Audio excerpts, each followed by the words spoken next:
The Lord be with you. and with your spirit. A reading from the Holy Gospel according to Saint Mark. Glory to you, O Lord.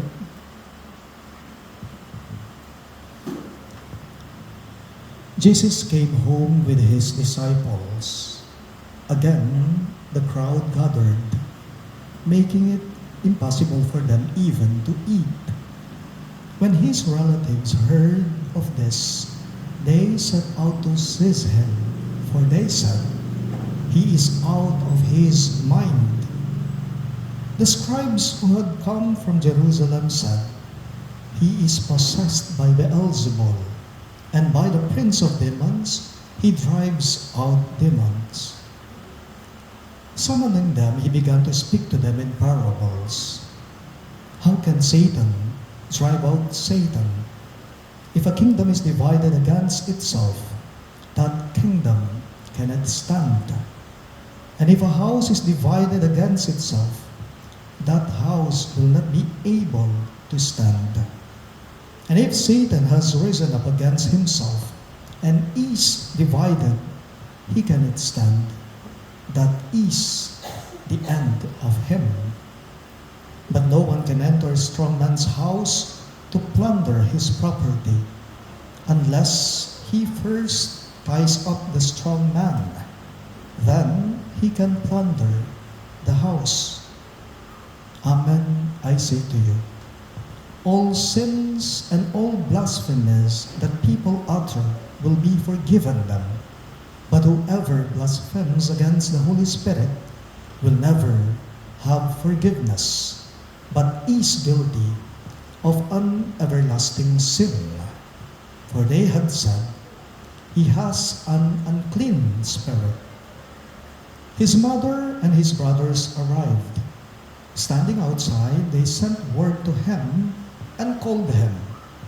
A crowd seated around him told him, "Your mother and your brothers and your sisters are outside asking for you." But Jesus said to them in reply, "Who are my mother and my brothers?" And looking around at those seated in the circle, he said, "Here are my mother and my brothers. For whoever does the will of God is my brother and sister and mother." Sisters and brothers in Christ, the good news of our salvation. Praise to you, Lord Jesus Christ.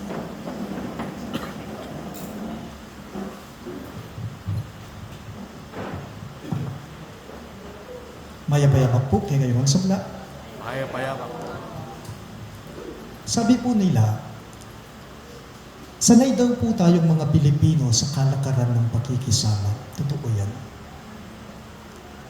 Sanay tayong mga Pinoy sa kalakaran o kulturang pakikisama. Pakikipagkapwa-tao, pakikipagkaibigan, pakikipagkapatiran, pakikipagbarkada, or simply pakikisama. Halimbawa po, okasyon yan, birthday yan, graduation yan, kasal yan, o kahit na anong okasyon pa yan, kapag kami nag-imbita sa'yo, siyempre, paunlakan me, itang may umbirang ka. Kung wala talagang dahilan, siguradong pupunta ka, di ba? Pero pag may abirya, magpapa-excuse ka. Paunlakan me, itang may umbita ka. Anding pamakyabe. Bilang pakikisama, kung sino man ang taong yon na nag-iimbita o may imbitasyon sa'yo. Pero alam po ba ninyong totoo din daw po ang kabaligtaran nito? Mayroon namang ibang tao, kapag sobra yung pakikisama nila, kung minsan nadadala na sila. Kung minsan nakakagawa na sila ng masama. Di ba? Dahil sa, sabihin nating sobra o maling pakikisama. For example, kapatiran, pakikipagkapatiran, hazing. Di ba? Kung minsan ito'y nababalitaan natin at napapanood din po natin sa telebisyon, hazing, kung minsan may nawawalan ng buhay. Dahil sa pakikisama. What else? Bad influence ng barkada o ng tropa. Kung minsan may nasasakripisyo, may nakakalimutan, mayroong naisasantabi dahil na rin sa pakikisama, sobrang pakikisama. Sabi po nila, dahil sa maling pakikisama, kung minsan, ikaw mismo napapasama na. Dahil sa maling pakikisama, kung minsan, ikaw mismo, mapapasama na, napapasama na. In our gospel for this Sunday, my dear friends, my dear sisters and brothers in Christ, kung napansin po ninyo, si Jesus po sa ating ebanghelyo, biktima din po siya ng kalakaran ng pakikisama. Pansinin po ninyo sa pagbasa natin ngayong linggo sa ebanghelyo, umuwi daw si Jesus sa kanila.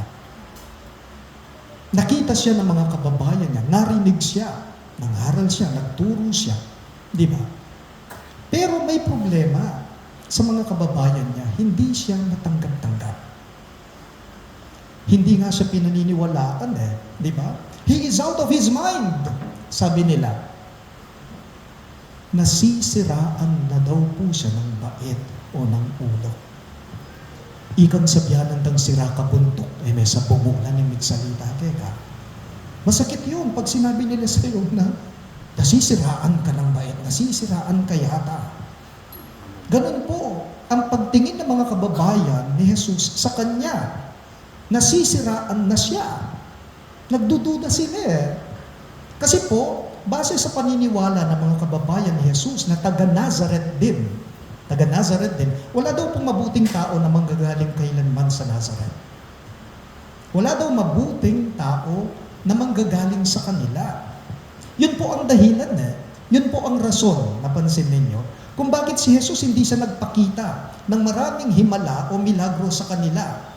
Kasi maliit mababa yung tingin nila sa Kanya. Ordinaryo yung tao yan. Karpintero lang yan. Alwagiya yan. Katulad din natin yan. That is their notion, their idea, opinion towards Jesus. They try to ruin, to destroy the reputation of Jesus. Yung mga kababayan niya. King Amanong Siswan, King Kapampangan, ang tila mo waring makanini sa sabyan ding kabalen na ning Ginoong Jesus. Yan, kalupataya yan. Burakan niya naman bitis yan. They ruining his reputation. Secondly, mayroon din pong isang kalakaran ng pakikisama ang nangyari sa ating pagbasa sa ebanghelyo natin ngayong linggong ito. Napansin po ninyo, kayong tuwing linggo nagsisimba, madalang lang na madalang ang pagbasa natin ngayon.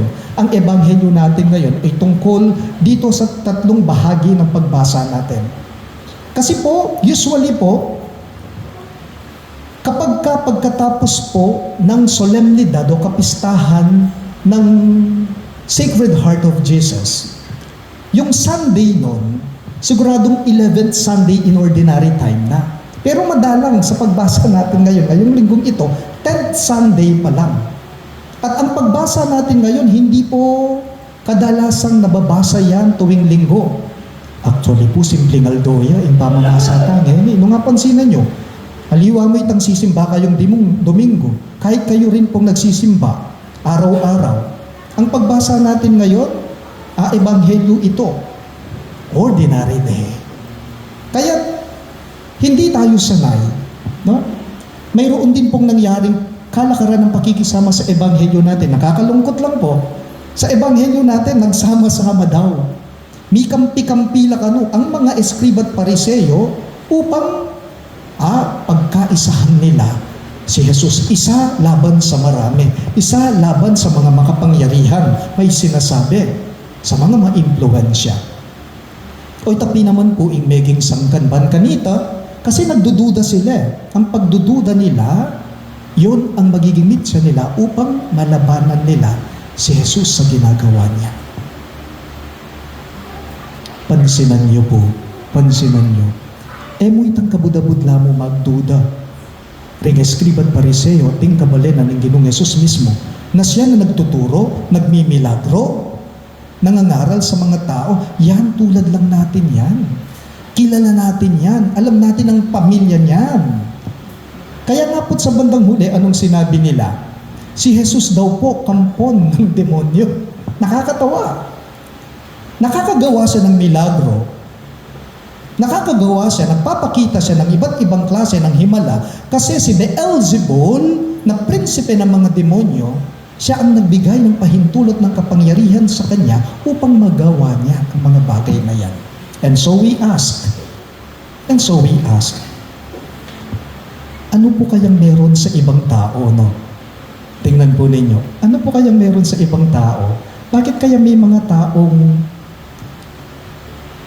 wala ka namang ginagawang masama sa kanila? Maganda naman yung ipinapakita mo sa kanila. Hindi ka naman na may merwisyo. Actually, maganda, mabuti yung hangarin mo, yung ginagawa mo. Bakit may mga taong kung minsan humahantong sa paninira yung gawain nila? Tulad ng mga kababayan ni Jesus sa kanya. Di ba? Tanong ko lang, ang mga ganyang klaseng tao po ba, may mga sakit sila? Yung gawain nila, yung ugali nila, yung manira sila ng kanilang kapwa, tulad ng mga kababayan ni Jesus, may sakit po ba sila? Ang ating ebanghelyo ngayong linggo ang sasagot nitong tanong natin.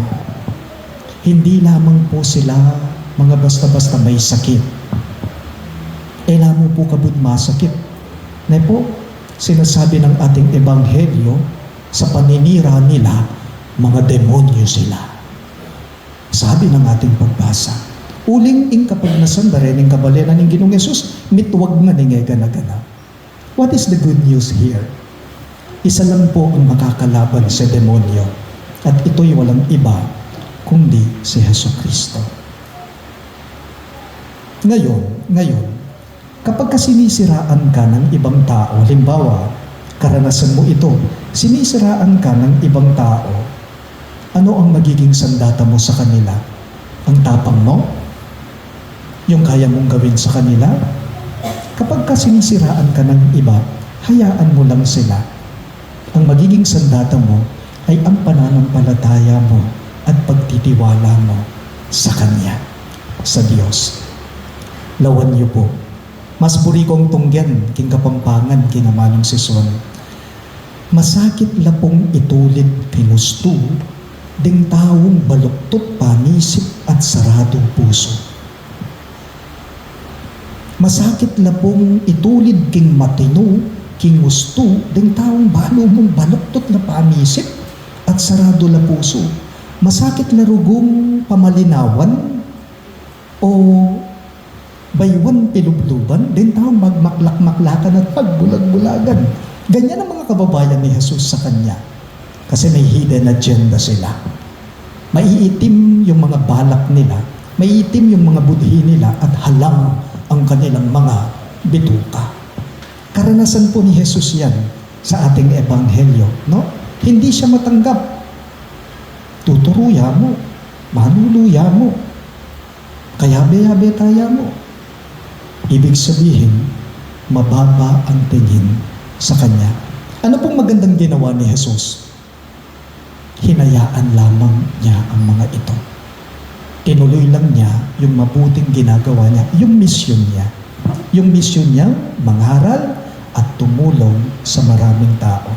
Gusto kong paniwalaan ganito Siguro ang naging reaksyon ni Jesus sa kanila, noong sinisiraan na siya, he is out of his mind. Kampon siya ni Beelzebul ng demonyo, palagay ko makaniniya ingking pamisip na ng Ginoong Yesus. Keber ko sa inyo, bahala kayo. Basta ako, wala akong ginagawang masama, kayo na ang bahala. Marahil ganon ang reaksyon ni Jesus sa kanila. Ang ganda po ng mga salitang ipinahayag sa ating second reading ngayon.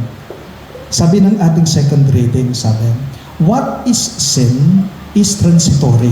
Meaning, what is sin is not permanent. And what is unsin is eternal.